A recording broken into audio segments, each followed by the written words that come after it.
আজ তোমাদের সাথে একটা কালী পূজায় গিয়ে বাজে অভিজ্ঞতার কথা শেয়ার করব। তার আগে আমার এক ভালোবাসার মানুষের কমেন্ট পড়ে নেওয়া যাক। দিদিভাই, আমি তোমার সব ভিডিও দেখি, আমার খুব ভালো লাগে তোমার ভিডিও, প্লিজ প্লিজ একটিবার আমার নাম নিয়ে ভিডিওতে। রূপসা, থ্যাংক ইউ রূপসা আমাকে এত সাপোর্ট করার জন্য। তো কালী পুজোটা ছিল আমার এক বৌদির বাপের বাড়ি, আমাদের সেখানে নিমন্ত্রণ ছিল, তো চলেই গিয়েছিলাম। প্রথমে খাওয়া দাওয়ার পরেই চলে যাই ঠাকুরকে দেখার জন্য। আর এই পুজোটা অনেক পুরনো পুজো, তাই এখানে অনেক পাঠা বলি হয়, প্রচুর ভিড় হয়। তো আসলেই এখানে গিয়ে কি হয়েছিল শোনো, সবে চৈত্র মাসে শুরু, আর এখন থেকেই এত গরম পড়ছে যে আমরা গিয়ে তো ওখানে পুরো সেদ্ধ হয়ে যাওয়ার মতন অবস্থা। এতটা পরিমাণে ঘাম হচ্ছিল আর এত গরম হচ্ছিল, শুধু তো আইসক্রিম খেয়ে গেছি। আর আমার মা লাস্টে বাধ্য হয়ে 3টে পাখা কেনে, আর অনিচ্ছার সত্ত্বেও আমাদের এই গরমের হাত থেকে বাঁচার জন্য ওখান থেকে ফিরে আসতে হয় বৌদির বাপের বাড়ি।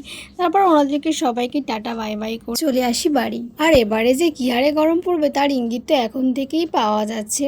তো ভিডিওটা এখানেই শেষ করছি, কেমন লাগলো অবশ্যই জানিও। Tata, thanks for watching.